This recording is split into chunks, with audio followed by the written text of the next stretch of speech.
exposure to loud noises, using ear protection when attending sports events or music concerts, and following the 60-60 rule, which means limiting the use of earbud headphones to 60 minutes at a time and at 60% of the device's maximum volume.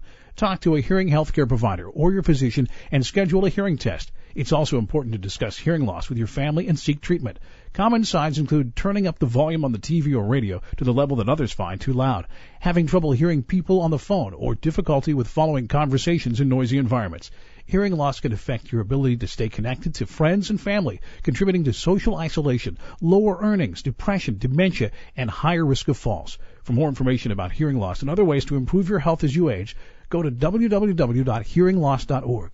This has been a public service message from the Hearing Loss Association of America, High Health Innovations, and the station. Talk 1470, WWNN Pompano Beach, WKIS HD3, Boca Raton, Miami, Fort Lauderdale.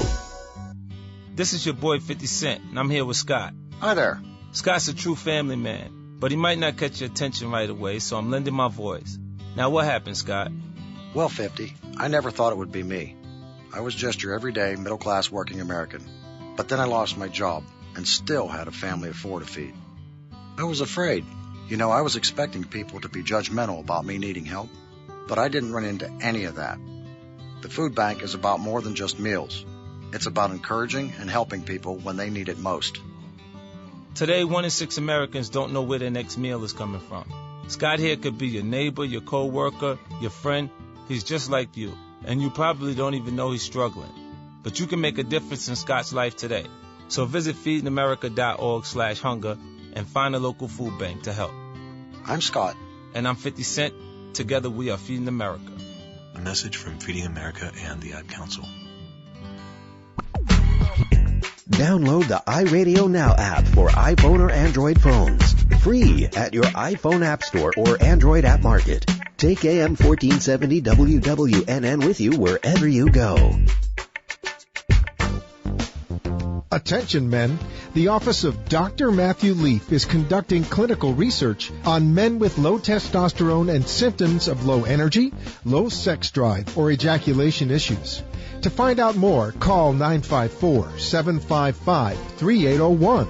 Once again, if you have or think you might have low testosterone and any of the symptoms described, call 954-755-3801. You may be compensated for your time, and all study-related blood work, examinations, and testing is included. So call 954-755-3801 to find out more about the low testosterone studies. Talk health. Talk wealth. Talk politics. Talk 1470. WNN. When it comes to getting the word out about your business, radio is second to none. Here you are listening to talk radio right now. Imagine if the message you heard was about your business and why customers should choose you over your competitor. Isn't that what you need to help get to or stay at the top? Right now, right here on this Beasley Broadcast Group station, there are rare opportunities for you to do just that. Learn how you can be on the radio doing your own show about your business. And get those phones ringing. Call 561-997-0074. That's 561-997-0074. Take that small step to big prosperity. Now, call 561-997-0074. AM 1470 WNN. Listen live at wwnnradio.com and like us on Facebook. Search AM 1470 WWNN. The opinions expressed on the following sponsored program are strictly those of the host, guests, and callers, and not necessarily those of the station, its staff, management, or sponsors. Welcome to the Golf and Travel Show, the place to fine-tune your swing, dress for the course, club, or cruise, and get tips on the best places to play and stay at the right price. Vacation or staycation, host Dan Shub, along with his expert co-hosts and guests, will tell you where to go. To play golf and vacation, that is. Now, here's Dan.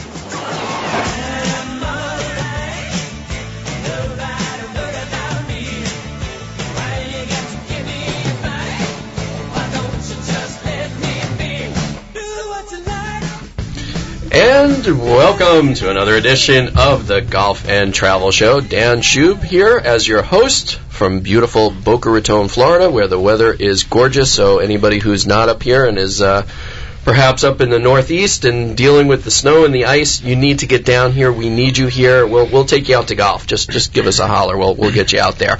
But tonight, as always, every week at this time, we talk a little bit of golf. We talk a little bit of travel. We have a great time doing it. Impart some wonderful knowledge from my co-hosts as well as our great guests. And tonight will be no exception. We do have a great schedule for you of guests coming up just a little bit later in the show. We're going to be talking to teaching professional Bob Label, as well as Jeff Verlata, who works for Classic Vacations, and Julie Petcher of Globus Tours. So there'll be plenty of golf talk, plenty of travel talk. But first, what I'd like to do, which is what I always do, is let everybody know who's sitting here in the studio with me, my wonderful co-hosts. And well, first of all, of course, we've got Jerry Augustine of Sea Dreams Travel.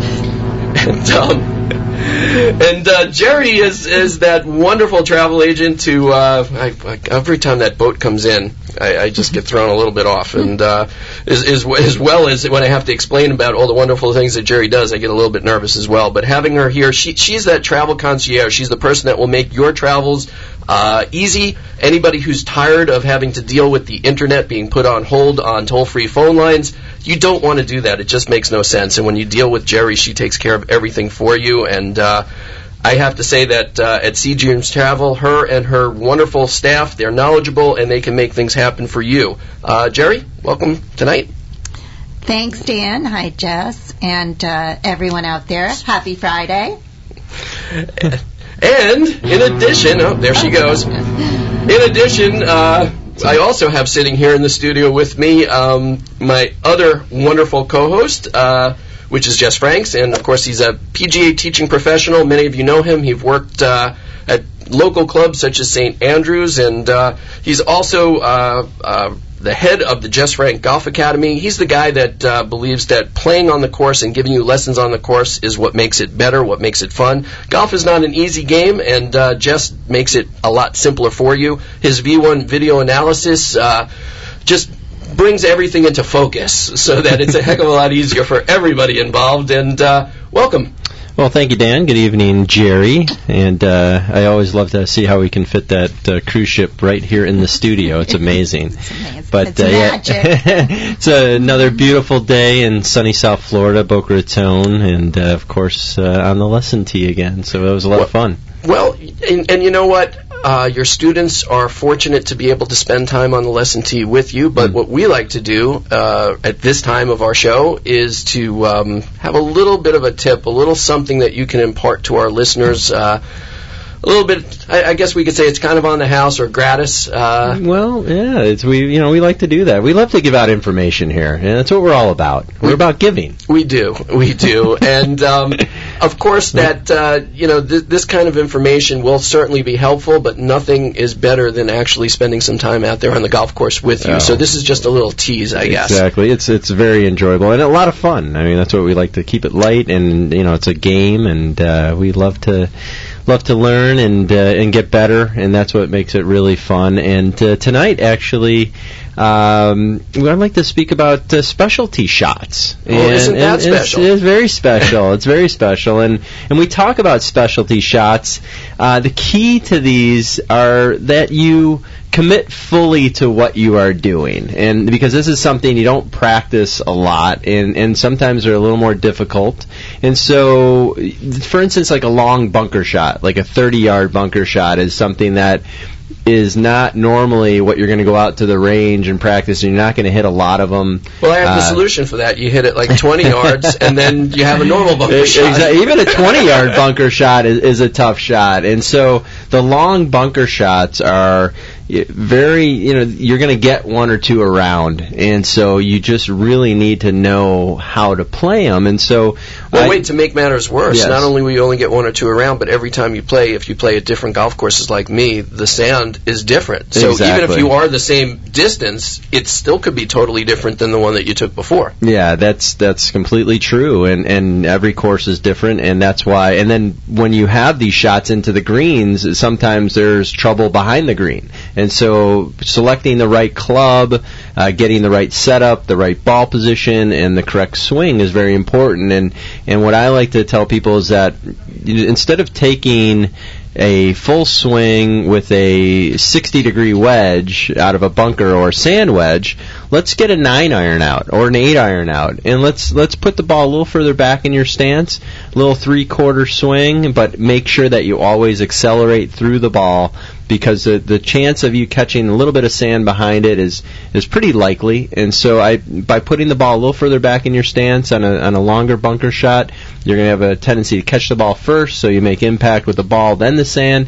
And with the 8-iron, you don't have to swing quite as hard, and so the ball just floats out nicely and hopefully lands right on the green. It's easy for you to say. Simple. It's easy. It's easy. It's easy and fun. And as I'm visualizing what you're saying, and I'm just seeing that beautiful swing and that shot, the ball just cozying up a few feet from the hole. Well, when you do it. Yeah. Well, that's why I take people out on the golf course and do playing lessons with them, because those are the type of shots that they don't usually play. And then when I throw a ball in a bunker and they go there and they say, here's a longer bunker shot, try this one, and they're like, well, I'm not used to this. Well, this is why we're out here practicing. So that's my other thing, my other observation. I mean, we talk a little bit every week about practice and how most people like to, kind of pound their driver. Excuse me, but it's the short game that people need to practice more and they should focus on. So now you're talking about shots that people rarely take, yet are difficult and require practice. So obviously, when we say that golf is not an easy game, there's a lot involved. Oh, there is. Golf is made up of many wonderful parts, and it's a challenging game at that. And so that's why when I take people out to the golf course and we practice, and I become more of their coach and show them different ways to hit these shots. And now when they go out, they say, oh, I can use an 8-iron out of a bunker from 30 yards away, or a 9-iron, something to make it a little bit easier, a little bit less loft. And so that's something that I really, really try to practice with. Another shot that, as we get into February and the Allianz Championship coming here to Boca Raton and the Honda and Doral, it starts to get a little windy down here in sunny South Florida. And so I like to work on wind shots or punch shots. And this is something I always work on with my juniors, because you have to have these shots in your bag for, just in case you go under a tree and you have to chip or punch under a tree. I can say I've done that. But most, I think we've all been there. If you play golf, and Jerry will be playing golf shortly, you're going to be behind a tree. But so I always thought that's when you use your tree wood. Yeah, well, a little humor. We have a sense of humor. Very little. But especially down here in South Florida with the wind coming off the ocean, the way to play the wind shot or the punch shot, again, put the ball a little bit back in your stance, take a little bit more club with less loft. So instead of taking that 8-iron from 150 yards that usually hit, take a 6-iron. Choke down on it, put the shaft lean the shaft a little bit ahead, and finish with a lower finish. So more of a 3/4 backswing, lower finish, and that way you're going to hit the ball a little more solid, keep it a little bit lower, and when you take more club, you don't have to swing as hard. And the real reason, the key to understanding that, is that when you swing harder and you take more loft, there's more spin on the ball. And so when there's more spin, the wind's going to have a tendency to grab it, push it left or right, or just grab it and throw it straight up in the air, so you end up 10 yards short in the bunker, and now you have your long bunker shot on top of the... Right, you're supposed to do that when you're practicing, not when you're playing. Exactly. So I like to call it, it's called, if people listen to the PGA Tour, Tigers calls it the stinger shot, or I like to call it the strike and hold shot.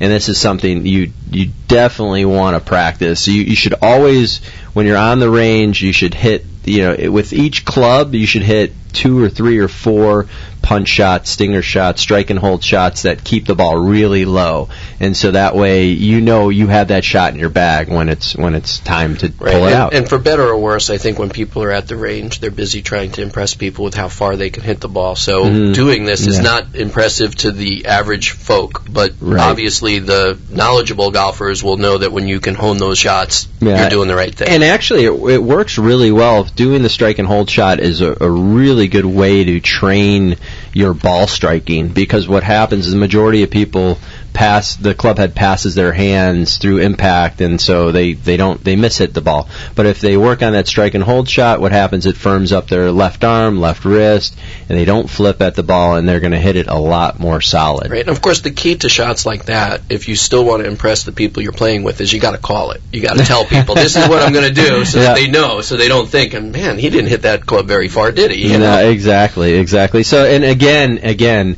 you got to commit to the shot. So as soon as you're ready to hit the shot, you pull the club out of your bag, and you're ready to go, and you say, okay, I'm going to hit this shot. Don't second guess yourself, and just hit it and commit to it. And sometimes you got to improvise a little bit, but this is something that you don't want to be scared of. You don't want to have any nerves. You don't decelerate. Just hit right through it, and you'll be good to go. And I'm sure there are many other of these specialty shots that we'll talk about in future shows. Oh, absolutely. There's plenty of them. All right, I think we're going to take... they're right in the hole. Absolutely, always. We're going to take a quick break, and we'll be back with more of the Golf and Travel Show. Stay tuned.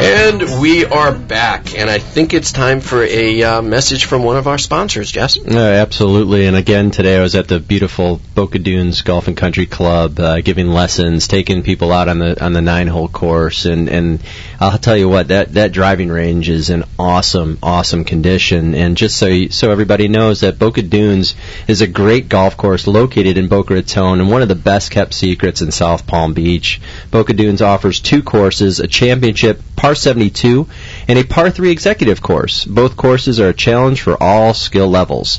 Boca Dunes and Golfsmith are teaming up for a demo day, and the company's coming out. It's a great lineup. It's going to be TaylorMade, Ping, Mizuno, Callaway, Cleveland, and Adams are going to be out there on Saturday, February 15th from 10 to 2 at the Boca Dunes driving range. There will be many vendors. You can demo clubs and see the latest in golf. There's a putting green and a snack shop, all open till 10 p.m., so practice as much as you like. If you've never played Boca Dunes, come and see for yourself what a great course this is.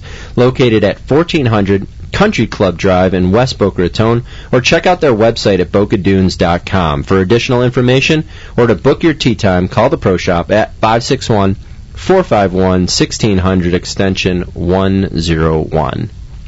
And I think it's just about time for our first guest, and I'll let you have the honors of introducing our guest. This is an awesome guest, and Jerry and Dan, I am so happy to introduce a really good friend of mine and somebody I've known for a long time and been a mentor to me, and just a wonderful friend. And he is...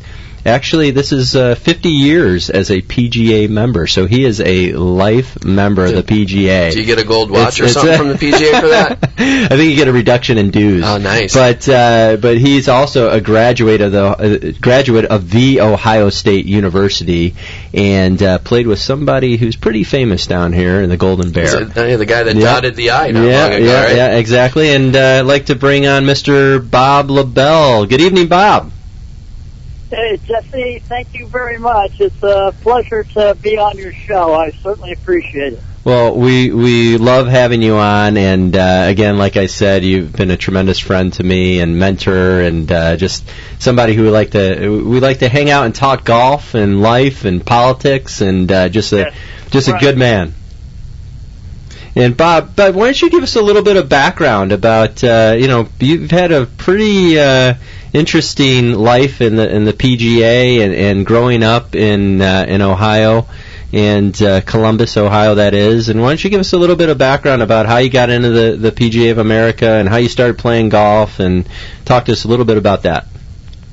Well, Jesse, my hometown, as you know, is Columbus, Ohio, and it's also the hometown of the Ohio State University. And back when I was just a little kid or so, that Ohio State University had 2 golf courses up there. 2 fantastic golf courses. They were both designed by Alistair McKenzie.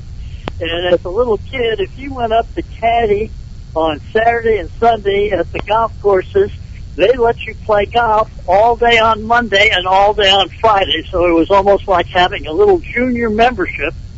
And the program, even for their caddies, provided rental clubs. And that's how I got started playing golf at the Ohio State. And I saw a lot of great players on the golf team, like Tom Neacourt and Dow Finsterwald. They all played for Ohio University and Ohio State. And I always said that someday I'd like to play for Ohio State University. So that ended up to be a goal. And it all started from trying to make a couple dollars caddying. and you were a letterman for the Ohio State University, correct?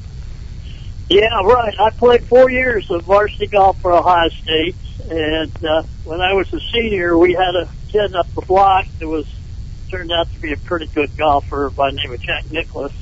And at that time, we also had Tom Weiskopf, who was just beginning to learn how to play golf, but he was part of the Ohio State University at that time. And Bob, we love talking about the golf swing, and we're both passionate about it. And Dan and Jerry, Bob has spent over 35,000 hours on the lesson team. Wow! And just not to date you or anything, Bob, but 50 years. He must have started when he was like 2. Right? Yeah, that's right, exactly. 50 years as a life member of the PGA. I mean, that's a lot of patience that you show. So talk to us a little bit. What were your favorite teaching experiences? Well, actually, my teaching experiences probably came from 2 people. One of them was Jack Grout, who was Jack Nicklaus's teacher. I spent a lot of time with Mr. Grout, and also Bob Kepler, who was the golf coach at Ohio State. Those are the 2 influences in my teaching philosophy when I first got started playing golf. But I took this to another level. When I graduated from Ohio State, I became the golf coach of Marshall College. That was before it was Marshall University. So I had a chance to work with a lot of, even myself being a very young man, I had a chance to work with a lot of other young men in playing on varsity golf for another university. And not only Bob is a phenomenal golf pro teacher, he is an unbelievable player. And Bob and I played together. We played together numerous times, and we had a nice outing at Meisner Country Club a few years ago. And so we're playing, and Bob doesn't hit anything but straight and solid, and so he proceeded on the I think it was the 12th hole out there, proceeded to take out his, I think it was a 4-iron, and knock the ball right in the hole for a hole-in-one. And I mean, that was pretty impressive. And that's the best way to improve your putting. And Bob, why don't you? Right? That's a great way to improve your putting stats. But talk about you had a chance to play in 2 U.S. Opens, qualified for 2 U.S. Opens. Talk a little bit about those. Well, I did qualify for a couple of U.S. Opens or so, but I never made the cut on it. And if you go to the U.S. Open and you play rather badly, it's kind of a harrowing experience when you come home and everybody wants to know why you didn't do better. But that's quite an experience to be on that kind of a stage. You think that you have your nerves under control when you get up to the first tee, and the whole world seems to change. It's like almost life or death. Yeah, tell our listeners how you when you get up to that first tee, like what's a good, and you've taught a lot, and recently just retired. Bob just retired from Adios Country Club after 7 years as associate golf pro there, and talk a little bit about when you're teaching your members out there, or when you were teaching your members out there, how would you tell them about jitters on the first tee and what they should do to handle those? Well, the only way you can really handle them is stick with your methodology and the things that you did on the practice course over a period of time or so. And you might be a little nervous, but you still have to rely on your fundamentals of grip, stance, and posture and where to aim it. And you just allow for your fundamentals to go ahead and take care of any nervousness.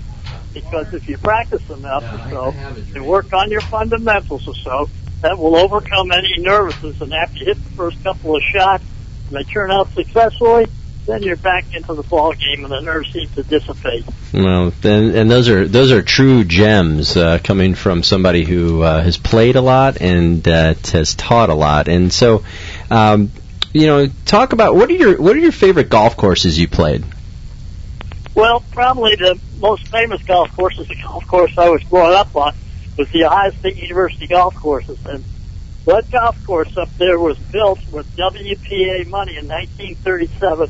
And the architect was Alistair McKenzie, who later on, after he did Ohio State, he also did Michigan.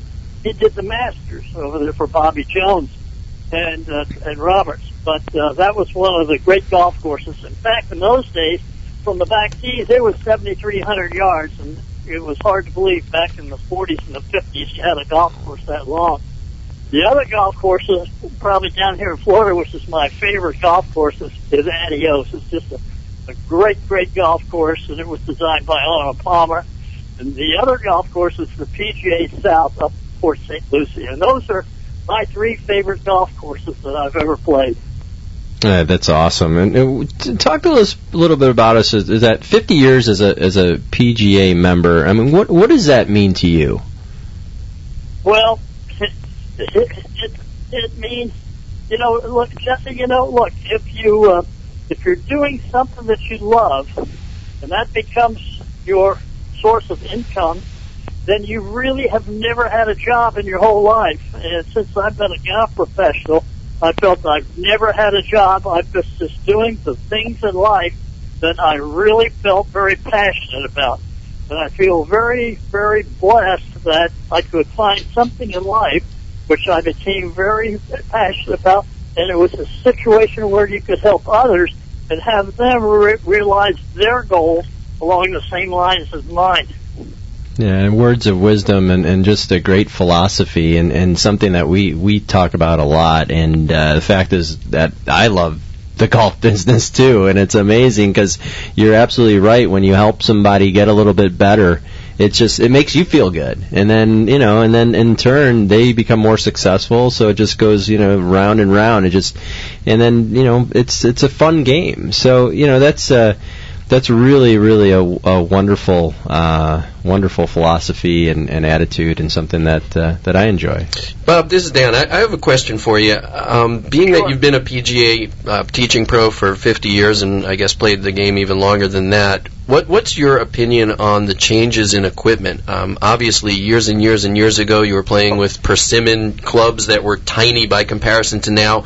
How do you feel about the way that it's developed as far as the technology?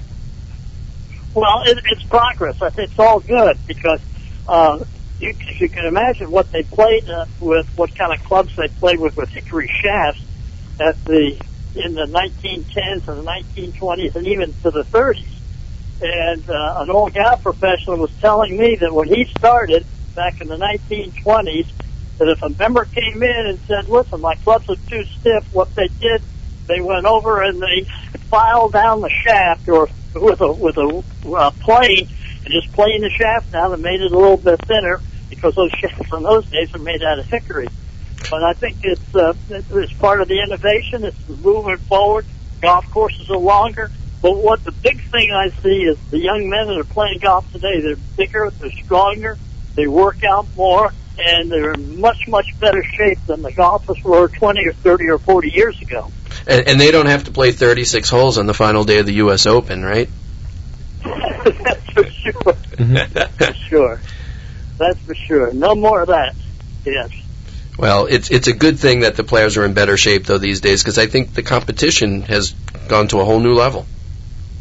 Well, that's true. I go and I practice on a couple of golf courses. I hit balls still today. And I have made the acquaintance of a lot of young kids, young men, that are between 15 and 18 years old.